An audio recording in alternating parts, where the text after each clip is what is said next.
Bonjour à tous, c'est David et de Saul, bienvenue dans cette nouvelle vidéo. Aujourd'hui, on va voir ensemble quelles plantes sauvages on peut consommer et on va faire un petit tour du jardin et rendre visite aux poules. Allez, c'est parti! Alors, on va commencer par donner à manger aux fauves. Les fauves, c'est qui? C'est mes poules. On a les petits poussins qui arrivent. Allez, on va manger les petits. Alors, on va y arriver ou pas? Doucement. Il y en a qui sont... Et toi, tu vas aller trop vite.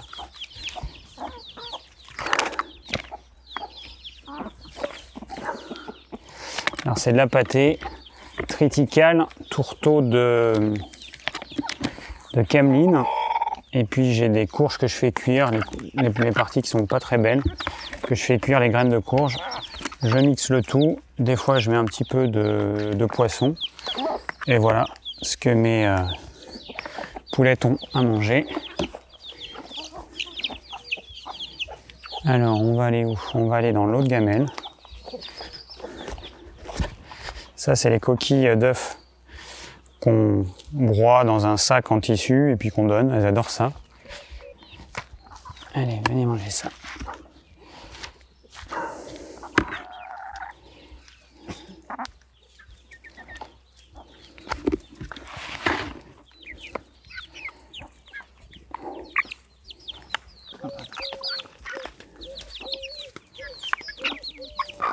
Là, on a une autre maman poule qui vient avec ses petits.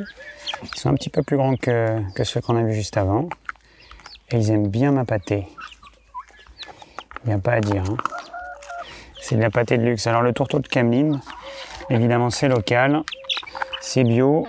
C'est riche en protéines et en acides gras de type oméga 3. Par contre, si on leur donne comme ça, elles ne le mangent pas. Et du coup, il faut que je fasse une pâtée et qu'on casse du grain pour qu'elle le mange.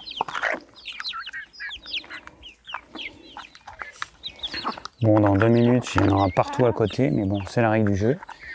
Allez, je vais vous laisser ça ici, les poulettes. Alors, première plante comestible, on a les feuilles, les jeunes feuilles de tilleul. Voilà, les feuilles comme ça, toutes souples, eh ben, sont comestibles, elles sont bonnes, il y a un mucilage. Quand vous mâchez ça, ça fait un petit peu comme un gel. Donc là, on est au printemps, c'est le moment de les manger. Alors ici, on a des fleurs de pâquerette. Et ben, ça se mange. Vous les coupez au ras, comme ça, et vous mangez l'intégralité. Alors ici, là, on a un beau rosier, un super rosier qui va faire des belles fleurs mauves. Et au pied, on a de la lampsane. Alors la lampsane, c'est une feuille, ça ressemble à la lierre. La partie du haut, si la feuille était que comme ça, on pourrait confondre avec de la lierre, je vais vous montrer dans un instant. Mais avec les petits lobes qu'il y a en dessous, on peut difficilement la confondre. Hein, je vais vous montrer à quoi ressemble le pied. Voilà, la lampsane, avec ces les petites feuilles qu'il y a sous la grande partie. Donc ça se consomme. Au printemps, on mange quasiment tout. Là, on en a une entière, le cœur, il se mange. Là, les feuilles, en fait, on peut les manger toutes parce qu'elles ne sont pas encore trop vieilles. Voilà, je vous montre la tige, qui a des poils, un petit peu violettes. Donc ça, on ne peut pas se tromper, on mange tout. Alors ici, dans ce No Man's Land, on a quelque chose qui ressemble un petit peu à la lampsane. Ça, c'est la lierre. Donc qui ressemble un peu à la lampsane, mais c'est des feuilles qui sont plus pointues et il n'y a pas les deux petits lobes en dessous de la grande feuille. Donc on s'en rend compte assez facilement en fait. De loin on peut se dire c'est de la lampsane et puis dès qu'on s'approche on se rend compte que c'est pas pareil. Après la lierre elle a une tige lisse, hyper lisse, alors que celle de la lampsane elle est poilue. Donc on peut manger les feuilles. La feuille elle a un léger goût d'ail. En fait elle a un mélange entre l'ail et le chou. Vous pouvez utiliser les fleurs et évidemment vous pouvez utiliser les jeunes feuilles. Alors on est au printemps, même les feuilles les plus grosses, elles sont assez tendres. Bon, je vous amène à mon coin à ortie parce que j'ai des super belles orties là-bas. Je fais attention à pas marcher sur un petit poussin parce que je serais bien embêté. Parce que je suis devenu la mère nourricière. Donc quand ils me voient arriver, mise à court. Alors, je vous amène vers mon coin à ortie. Hop là, il faut se faufiler. Voici le Graal pour tous les consommateurs d'ortie. Donc là, c'est mon coin ortie. Pour vous donner un ordre de grandeur, là au niveau du tronc, on est à peu près à 1 mètre. Donc c'est vraiment de très très belles orties. Et il y a une partie ombragée ici, une partie ensoleillée. Pour ceux qui aiment les ronces, on a aussi des jolies têtes de ronces. Et là on coupe les têtes. Alors, la partie qui pique, c'est sur le dessus. Donc la partie qui pique pas, c'est en dessous. Voilà. Donc ici, vous les prenez par le dessous. Et donc, 2 possibilités. Soit vous coupez ici, soit vous coupez là. Et moi, généralement, je coupe ici quand c'est des jeunes orties. Donc j'ai 2 feuilles, puis la tête. Voilà, en gros. Et bon, bah là, j'ai déjà fait une belle razzia parce qu'en ce moment, on en mange vraiment quasiment tous les jours. Voilà, ça, c'est beau. Ici, on a beaucoup de roses. On a à peu près 200 variétés de roses. Ce sont des roses anciennes pour la plupart. Donc les pétales de rose, ici, eh ben, on peut décorer les assiettes et puis les manger. Alors, faut pas avoir peur d'avoir des zones un peu sauvages chez soi parce que ça permet d'avoir toutes sortes de plantes. Bon, ici, on a le gaillet gratteron. C'est une plante, ici, ça accroche. Si vous mettez ça sur un vêtement, ça accroche et on ne mange que la partie du haut. Alors, soit on peut manger ça, soit on peut manger carrément uniquement le petit bouton. Moi, j'ai tendance à mettre ça. Derrière, on voit un petit figuier qu'on a planté l'année dernière et qui nous a déjà donné des figues. Ça, c'est une bouture. Ici, dans l'herbe, on retrouve notre lampsane en version toute petite. Alors ici, il y a plein de choses. Ici, on reconnaît une feuille de mauve. Voilà, c'est comme ça la feuille de mauve. Et là, on va manger uniquement les parties vraiment tendres. Alors, il faut dégager un petit peu pour voir si on a des jeunes feuilles qui se cachent. Bon, voilà, il faut essayer de trouver les feuilles les plus jeunes. Voilà, les feuilles comme ça. Ça, on peut le manger sans problème. Alors ici, on a un joli noisetier. Donc les jeunes feuilles, on peut les manger. C'est assez âpre, astringent, avec une amertume moi, que j'aime pas trop. Donc à chacun de voir. Alors ici, on a de la mauve à nouveau. Voilà, on cherche et on essaie de prendre les plus jeunes feuilles. Hein, on le voit au toucher. Alors ici on a de la mélisse. La mélisse qui a une odeur citronnée, il y en a qui appellent ça la verveine, mais ça n'a rien à voir, la verveine, c'est pas du tout comme ça. La mélisse, ça pousse comme du chien-dent, on en a absolument partout, et c'est tant mieux, c'est super agréable. Derrière, on a ici de la menthe, voilà, il y a plein de variétés de menthe. Ici c'est la menthe marocaine, donc ça se mange, évidemment. Alors voici des petites fleurs d'oxalis, toute mignonne. Voilà, on peut mettre ça dans ses assiettes pour décorer. Bon, ça c'est pas une plante sauvage, en tout cas ici, c'est du romarin. Ça, vous pouvez utiliser les fleurs qui sont très parfumées, puis évidemment les tiges, hein, dans les plats, c'est super. Donc là, on retrouve encore notre lampsane. Et puis on a une petite fleur de souci, calendula. Donc ça, on peut consommer la fleur, ou la couper à ras, ça fait des jolies assiettes. Ici, on a la petite Véronique. Voilà, on peut mettre les fleurs pour décorer. Alors ça, c'est pas sauvage puisqu'on l'a planté. C'est une asperge. Une asperge, voilà comment c'est.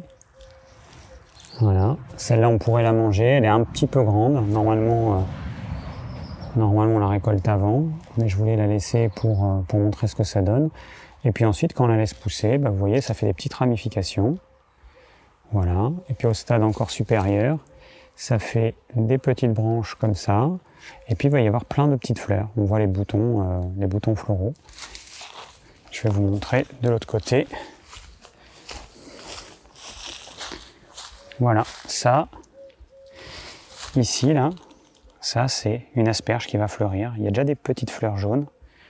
On les voit, voilà, ça c'est une asperge. Bon, ça on le mange pas, c'est du genêt. Je sais pas si les fleurs sont comestibles, mais je le mange pas. Ça, c'est du genêt blanc, on a du rouge, on a plein de variétés différentes. Alors ici, on a des feuilles de chêne qu'on peut consommer quand elles sont très jeunes, mais attention, c'est astringent et légèrement acide. Mais ça se mange, Dans une salade composée où il n'y a pas que ça, bon, c'est facile à repérer une feuille de chêne. Hein. Et puis quand elles sont pas assez jeunes, là du coup, c'est pas du tout mangeable. Alors ici, nous avons une ronce, voilà. Relativement jeune pousse, mais il aurait fallu la récolter avant, ou alors on récolte que la partie du haut. Quand vous avez les épines qui ne piquent pas, ici elles ne piquent pas, on récolte le haut, on mange les jeunes feuilles, on épluche un peu la tige. Bon, moi j'ai goûté, j'aime pas trop ça, je trouve ça trop amer. Après, le but c'est quand même d'avoir des plantes qu'on peut manger sans se forcer. C'est pas mon truc, donc c'est comestible, ok, mais à tester pour voir si vous aimez. Moi j'aime pas trop ça. Alors ici j'ai évidemment du pissenlit. Alors c'est pas le plus joli pied, les feuilles elles sont un petit peu avancées, hein, on reconnaît à sa fleur, voilà, les petites graines. Donc il y en a qui mangent pas, dès que ça fleurit, qui mangent pas le pissenlit, je vois pas pourquoi. Moi je le mange tout le temps. Vous pouvez toujours récolter les feuilles les plus tendres, et puis la racine, vous pouvez la manger crue. Pour ses bénéfices pour le foie, c'est assez exceptionnel de la manger crue. Alors ici on a une petite fleur de géranium sauvage, l'herbe à Robert. Alors on peut consommer la fleur, la feuille je trouve que ça n'a pas un bon goût du tout, donc je la consomme pas. Et au pied de ce géranium sauvage, on a du pourpier. C'est une plante qui est légèrement grasse. Il y en a dans les potagers, il y en a un petit peu partout. Là on en a ici, c'est un coin à l'ombre, mais ça on peut le mettre dans la salade, c'est vraiment bon. Voilà, ici on a un autre plant d'herbe à Robert, géranium Robert, petite fleur violette, avec, alors les feuilles elles varient, des fois elles sont comme ça, avec une tige rouge et velue. Et puis on reconnaît de toute façon avec les petites fleurs violettes. Donc on mange les fleurs. Alors ici, qu'est-ce qu'on a? Alors on a vraiment une mauvaise herbe. Je pense que quand on la voit, on a envie de l'enlever. Ici, cette plante-là, c'est du laitron rude. Alors on le reconnaît parce qu'il a sa tige qui est toute violette. Voilà. Quand on le casse, eh ben, il y a un petit lait qui va sortir. Laiteron, lait. Et on peut manger des jeunes feuilles. Alors ici il est tout jeune, donc on peut manger sans problème le cœur. On peut manger les jeunes feuilles, mais alors après il va piquer un petit peu comme du chardon. Alors ici on a une plante qui donne pas envie, qui va faire une fleur jaune, qu'on appelle l'herbe rousse. Voilà, on peut manger les jeunes feuilles, mais ça fait partie vraiment des mauvaises herbes. Il y a des plantes qui peuvent être attirantes, il y en a d'autres qui ne le sont pas ou le sont beaucoup moins. Et celle-ci, elle fait vraiment partie des plantes qu'on n'a pas envie de manger, elle est velue. Voilà, elle donne pas tellement envie, pourtant on peut manger sans problème les jeunes feuilles. Ça a une légère amertume, comme pas mal de ces plantes. Alors là on a encore du laitron. Cette plante, celui-là il est vraiment grand, il fait 1 mètre de haut. Donc on peut manger les fleurs, les jeunes feuilles. Alors ici, nous avons de la stellaire. Voilà. Avec ces toutes petites fleurs blanches qui font, je sais pas, 5 mm de diamètre. Je sais pas si on va arriver à voir. Toutes petites fleurs blanches. Et on peut manger la partie haute. Voilà un autre joli pied de laitue vireuse avec des jeunes feuilles qu'on peut consommer, le cœur aussi. Par contre les feuilles qui sont en périphérie, les plus grosses, là encore on est au printemps, mais très rapidement ça va être compliqué de les manger, ça va pas du tout être agréable. Alors je vais vous amener dans on appelle ça le nouveau terrain parce que c'est un terrain qu'on a acquis il y a quelques années et qu'on a nettoyé. Du coup, il est en cours de, je sais pas comment on peut dire, il est en cours de rénovation. Et il y a des parties qui sont sauvages. Donc, quand on est arrivé ici, en fait, c'était un champ, il n'y avait que de l'herbe. Et puis, il y a des herbes qui ont poussé, il y a des chênes. Sympa le gros plan. Il y a des chênes, il y a des cognaciers. Je vous montre tout ça. Voilà, il y a des cognaciers. Ça, c'est un arbre à coin qui va faire des coins avec lesquels on peut faire de la gelée et de la pâte de coin. Donc, j'ai fait ça l'année dernière. Voilà ma petite machine à débroussailler. Alors, on fait avec les moyens du bord. Ça va servir de broyat. Donc, c'est beaucoup de boulot, hein, le broyat. Mais c'est quand même bien pratique. On met ça au pied, surtout qu'il y a une partie du terrain qui est bien sèche. Voilà, ici c'est des chênes qui ont poussé, donc qui ont un peu plus de 10 ans. Et puis là, eh ben, c'est le cercle, le nouveau potager, le deuxième potager, dans lequel on va mettre les légumes qui prennent beaucoup de place, comme les courges par exemple, et les courgettes. Voilà, on va juste passer rapidement à l'intérieur pour voir comment c'est. Alors on le bâche. Sous la bâche, normalement, on met des feuilles. Là, on n'a pas eu le temps, des feuilles et du fumier. Cette année, on a fait à l'arrache. On n'a pas eu le temps. On a divisé en six quartiers. Et sur chaque quartier, on a mis une barre de fer à béton de 1 cm pour rigidifier les choses. Ensuite, on a un fil. Encore un fil en bas. On a mis des poteaux en fer pour que ce soit éternel. Et puis ensuite, on va mettre du grillage pour pouvoir faire monter les pieds de tomates, les haricots, les pois gourmands, les petits pois, etc. Et le fait de mettre des bâches, en fait, ça permet de faire travailler la terre. Ici, c'est trop sec. Si on met pas de bâches, il y a les ronces qui vont pousser, il y a tout un tas de choses qui vont pousser. Les bâches, ça va tuer toutes les mauvaises herbes. Et les vers de terre, ils vont faire leur boulot. Les bactéries également. Donc, quand on va enlever les bâches, quand on va vouloir planter, on aura une terre qui sera parfaite. Voilà.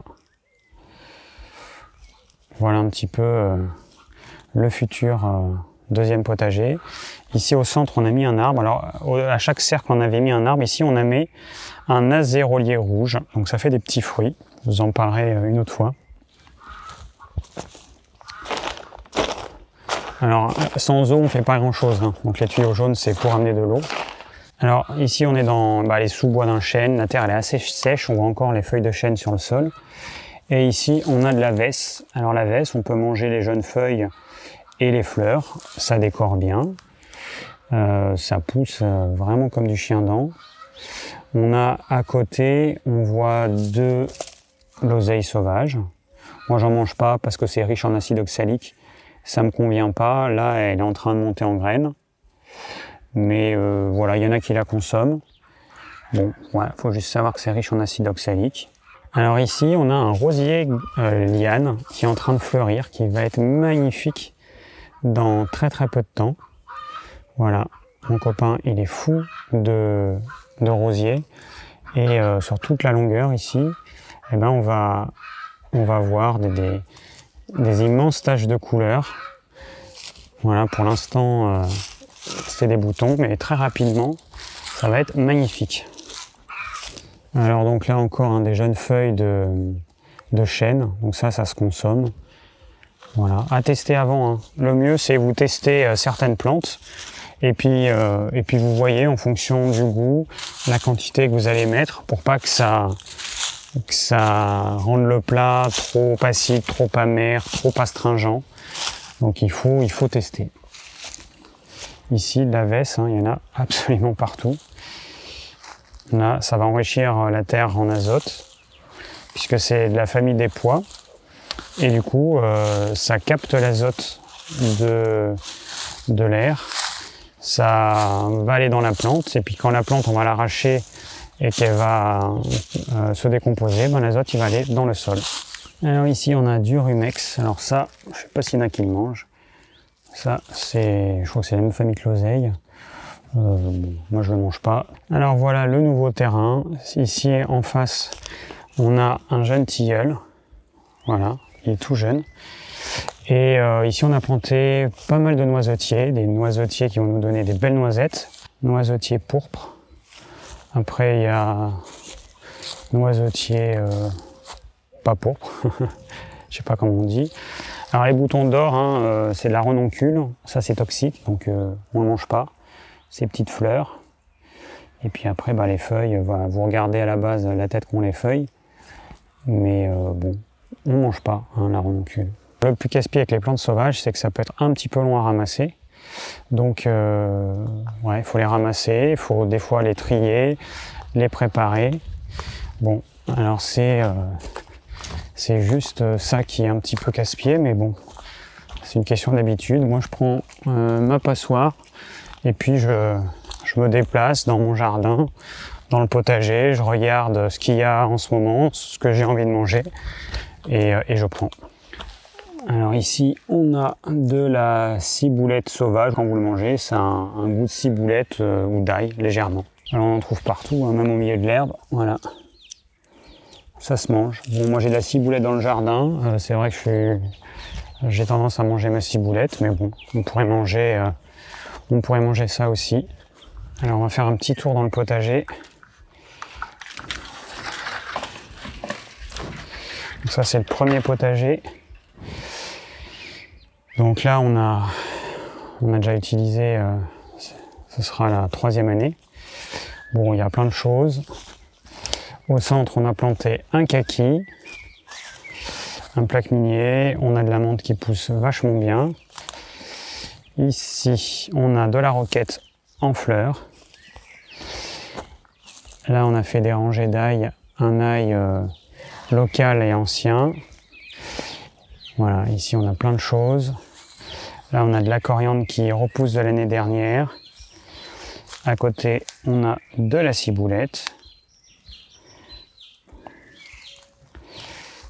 Ici on a repiqué des salades qu'il va falloir arroser. On a du persil, de la bourrache avec du fenouil derrière. Ça c'est des fleurs de chou. Il y a du chou et du chou kale. Alors encore une plante qu'on peut manger, c'est du plantain. Alors c'est pas forcément super bon, hein, le plantain lancéolé, c'est ces petites feuilles allongées. Ça se mange, on prend les jeunes feuilles. Alors ça c'est pas sauvage, pour ceux qui connaissent pas, c'est un plant d'artichaut. Voilà, avec plein d'artichauts, c'est ça qu'on récolte. Voilà, les têtes. Alors celui-là c'est une variété qui est un peu spéciale, elle a des épines, on voulait la raser. Parce que là, vous vous piquez avec ça, attention. Hein. Donc, il faut faire super gaffe pour le ramasser. Et normalement, on prend les jeunes têtes. On peut manger aussi la tige. Là, les tiges comme ça, là, on peut manger la tête et 20 cm de tige sans problème. C'est assez tendre. Moi, j'aime bien. C'est amer, mais moi, j'aime beaucoup. Voilà, alors ici, on est en train de faire un petit jardin aromatique avec des petites pancartes pour repérer ce que c'est, alors pour nous mais surtout pour les personnes qui vont venir voir. Donc il y a plein de choses, des choses que vous connaissez sûrement, puis des choses que vous connaissez pas. Oseille pourpre, oseille vierge, oseille épinard, réponse, ciboulette à l'ail, oseille sanguine, lierre terrestre. Voilà, il y a plein de plantes et on est en train de l'aménager. Voilà. Donc ici, comme les poules sont en liberté, il y a des poules partout. Si jamais on laissait la porte ouverte, tout serait détruit en quelques minutes. Il y a les petits poussins qui attendent. Donc là, j'ai fait une porte. C'est grillagé. J'ai fait une porte pour qu'on puisse sortir. Et puis sur la partie basse, on a un grillage tout fin pour que les poussins ne puissent pas passer parce qu'eux aussi font des ravages. Voilà, la méthode David, un tendeur qui permet de faire en sorte que la porte se referme toute seule. Voilà, au cas où on l'oublierait. Alors il y a une plante que j'aime beaucoup, c'est le nombril de Vénus. Alors on voit ici. Alors ici, elle est vraiment plus belle parce qu'il n'a pas plu là depuis quelques temps. Mais ça pousse, ça aime bien les toits ou les murs en pierre. Donc là, c'est le toit d'un vieil appentis. Donc on a du nombril de Vénus qui pousse naturellement. Je sais pas trop comment il fait, mais il se débrouille. Et ça, c'est super bon. C'est une plante un peu grasse. C'est léger, c'est pas du tout amer, moi j'adore. Et ici vous avez notre chatte, Titounette, qui est là en pleine activité, qui vient de me voir arriver et donc qui se demande ce qui se passe. Voilà, tu peux continuer à dormir si tu veux. Là c'était pour vous montrer à nouveau des nombrils de Vénus. Voilà, là c'est dans un petit mur en pierre côté nord.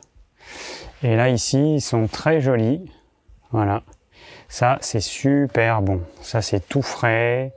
C'est gorgé d'eau. C'est vraiment agréable à manger. Donc ça, je vous le recommande.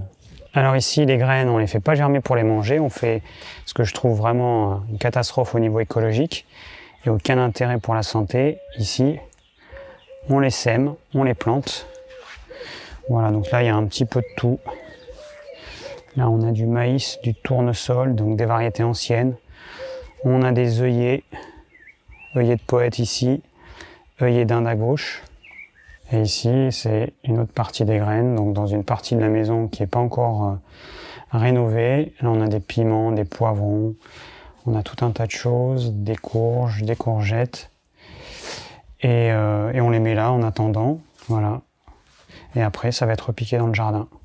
Bon, c'est pas le thème de la vidéo du jour, mais on va dire bonjour à une poule qui vient juste d'avoir des petits. Ils sont nés cette nuit, là les petits que vous voyez. Ceux-là, ils sont nés cette nuit. Ben là les petits. La maman, elle est toute gentille. Regardez les petits, ça va les petits. Oh là là, ils sont tout petits. Ils sont fatigués, ils ont mis beaucoup de temps pour sortir de la coquille. Je vais pas vous embêter plus. Et on finit avec cette jolie vue. Voilà, c'est là et devant la maison. Plein de fleurs, des roses. Ça commence les roses là depuis quelques temps. Ici c'est assez précoce. Et notre magnifique rosier liane du Yunnan. Alors lui il est majestueux. Voilà, jolie perspective.